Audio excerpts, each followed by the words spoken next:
हाँ, पर अब ऐसा नहीं है। अब ये घर मेरा और भैया का है। अब आपका यहाँ कोई काम नहीं। निकलिए यहाँ से। सुधा धक्के मारकर जानकी और रामकिशन को घर से निकाल देती है।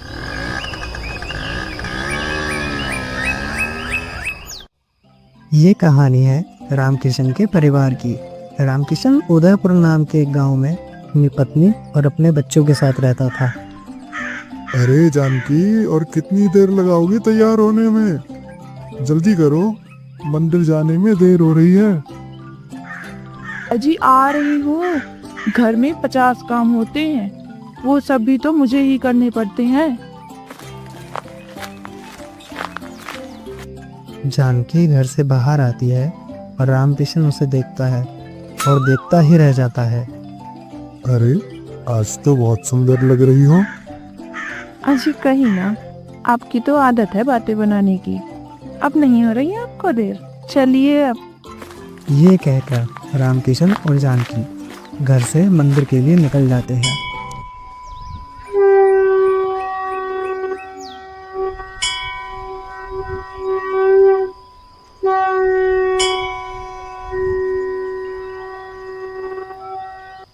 रामकिशन और जानकी मंदिर से पूजा करके घर के लिए निकल रहे होते हैं।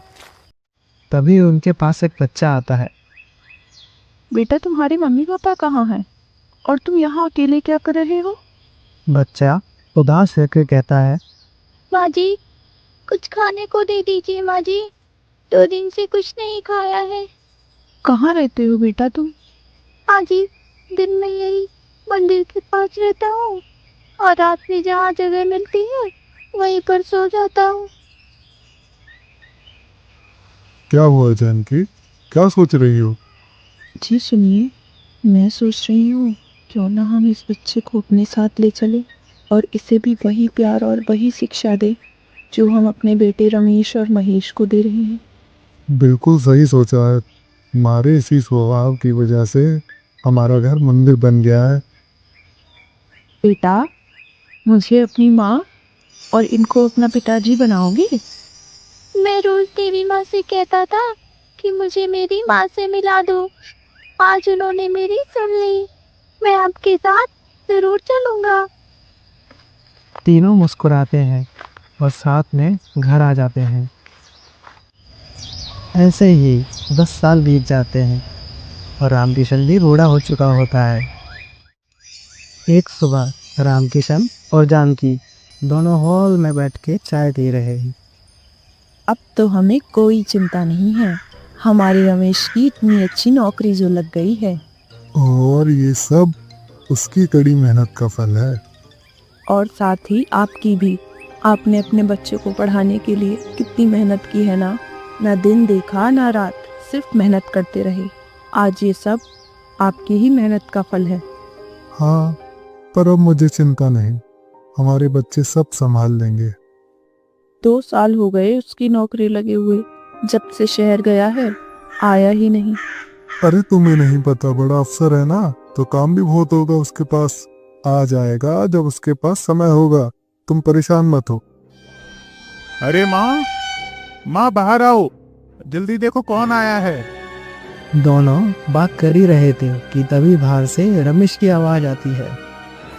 रामकिशन और जानकी तुरंत बाहर जाते हैं और देखते हैं कि उनका बेटा रमेश एक औरत के साथ भाग खड़ा हुआ था और उसकी गोद में एक बच्चा भी है। अरे बेटा, ये कौन है तेरे साथ और ये बच्चा, ये किसका उठा लाया तू? माँ, ये मेरी पत्नी सुधा है और ये हमारा बेटा है। और तूने हमसे पूछना तो जरूर, बताना भी जरूरी नहीं समझा? अजी शांत हो जाइए, ज्यादा गुस्सा आपकी सेहत के लिए सही नहीं है। सुधा, माँ पिताजी के पैर छुओ। देखो रमेश, मैं यहाँ किसी के पैर छूने नहीं आई हूँ और ना ही मुझे किसी के सामने झुकना आता है। और वैसे भी मैं बहुत थक गई हूँ, तो बेहतर होगा कि अब हम घर के अंदर चलें और मैं थोड़ा आराम कर लूँ। ऐसे ही आवाज़ें सुन के गाँव के कुछ लोग भी वहाँ इकट्ठा हो जाते हैं। रमेश अपनी पत्नी को लेकर घर के अंदर चला जाता है। रामकिशन और जानकी कुछ नहीं बोलते। वो भी दुखी होकर घर के अंदर चले जाते हैं। अगले दिन दोपहर के 2 बज रहे हैं।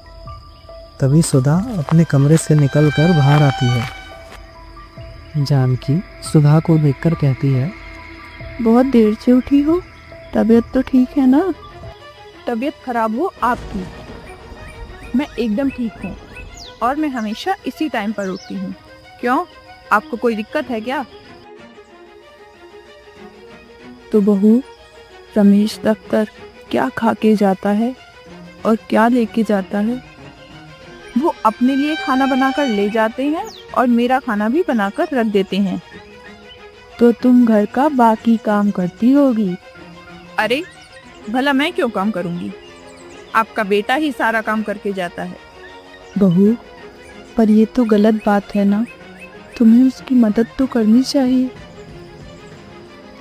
ए बुढ़िया, तू अपने काम से काम रख, मुझे ज्यादा ज्ञान मत दे। तभी रमेश काम से घर वापस आ जाता है। देख, तेरी बीवी कैसे बात कर रही है तेरी माँ से। कैसी दिन के लिए हमने पढ़ाया लिखाया था तुझे। तो कोई एहसान नहीं कर दिया, ये सब तो माँ बाप का फर्ज है। और रही बात सुधा की, तो उसने कुछ गलत नहीं बोला है। आप लोगों को आखिर जरूरत ही क्या है हमारे बीच में बोलने की? मेरे जिंदा रहते अपनी पत्नी की बेइज्जती करने का अधिकार मैं किसी को नहीं देता, अपनी औलाद तक को नहीं। तुम लोग निकल जाओ मेरे घर से, अभी के अभी। आप होते कौन है हमें इस घर से बाहर निकालने वाले? और जाएंगे तो अब आप लोग यहाँ से। ये क्या कह रही है ये? तभी रामकिशन का दूसरा बेटा महेश घर के अंदर आता है और कहता है, हाँ पिताजी, ये घर अब मेरे और भैया के नाम है। पर मैंने तो ये घर तुझे तेरी माँ के नाम कराने के लिए बोला था। हाँ, पर अब ऐसा नहीं है। अब ये घर मेरा और भैया का है। अब आपका यहाँ कोई काम नहीं, निकलिए यहाँ से। सुधा धक्के मारकर जानकी और रामकिशन को घर से निकाल देती है और उनके सामान की पोटली भी उनकी तरफ फेंक देती है। सारी जिंदगी इन बच्चों के लिए क्या कुछ नहीं किया हमने, अपने सारे सपने त्याग दिए और आज उसका ये सिला दिया इन्होंने हमें। अरे जानकी, तुम क्यों रोती हो? मैं हूं ना तुम्हारे साथ। दुख के ये बादल भी चले जाएंगे। दोनों बड़े भिक्षु नहीं सर अपना सामान लेकर वहाँ से चले जाते हैं। 3 दिन बाद जानकी और रामकिशन की हालत बहुत खराब हो चुकी थी। उन्होंने 3 दिन से कुछ भी नहीं खाया था। जानकी की तबीयत बिगड़ती देख रामकिशन कहता है, जानकी, तुम्हारी तबीयत तो बिगड़ती ही जा रही है। बुखार के पड़ने का नाम ही नहीं ले रहा है। अजी, इस शरीर का करूंगी भी क्या मैं, जब अपनी ही औलाद धोखा दे जाए। और मैं तो हमेशा से यही चाहती थी कि मैं इस दुनिया से जाऊं तो सुहागन ही जाऊं। और देखिए ना, आज भगवान ने मेरी सुन ली। तुम बेकार की बातें मत करो, कुछ नहीं होगा तुम्हें।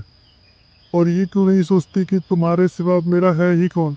कैसे जीऊंगा मैं तुम्हारे बिना? मैं अभी किसी से मदद मांगता हूँ, कुछ नहीं होगा तुम्हें। रामकिशन सड़क से जा रही कई गाड़ियों को रोकने की कोशिश करता है, पर कोई गाड़ी नहीं रुकती। कई गाड़ियां जाने के बाद एक बड़ी सी गाड़ी रुकती है और उस गाड़ी से एक आदमी उतरता है। उस आदमी को देखकर ऐसा लगता है जैसे वो कोई एक बड़ा अफसर हो। अरे बेटा, तुम तो बड़े आदमी लगते हो, मेरी थोड़ी सी मदद कर दो, बड़ी मेहरबानी होगी बेटा।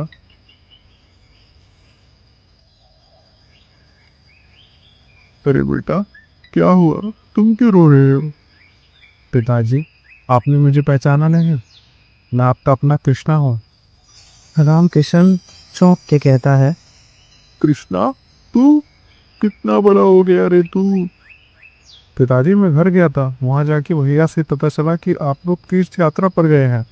पर आपकी ये हालत कैसे, बताइए मुझे। बेटा वो सब छोड़, अभी अपनी माँ की जान बचा ले बेटा। माँ? क्या हुआ माँ को? कहाँ है माँ?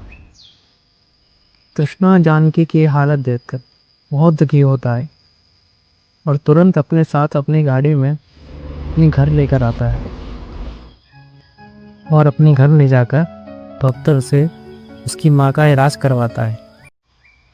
कुछ देर बाद जानकी भी होश में आ जाती है। कृष्णा भावुक होकर हाथ जोड़कर जानकी से कहता है, माँ, मुझे माफ कर दो। मेरे रहते हुए आप लोगों की ये हालत थी। अरे बेटा, तू तो हमारा हीरा है। आज जब हम बेसहारा हुए तो तूने ही तो हमें सहारा दिया। आपने इस रात को माँ बाप का प्यार दिया, परिवार दिया, अपने पैरों पर खड़े होने के काबिल बनाए। इतना तो कौन नहीं करता। देखिए ना जी, एक तरफ हमारे बच्चे हैं जिन्हें हमने जन्म दिया, उनके लिए हमने क्या कुछ नहीं किया, और उन्होंने हमारे साथ क्या किया। और एक तरफ अपना कृष्णा, कितना फर्क है ना दोनों में। क्या मैं आपका बच्चा नहीं हूँ? अरे पागल, अब बस तू ही तो हमारा है। तीनों मुस्कुराते हैं और जानकी कृष्णा के सर पर हाथ रखकर उसे आशीर्वाद देती।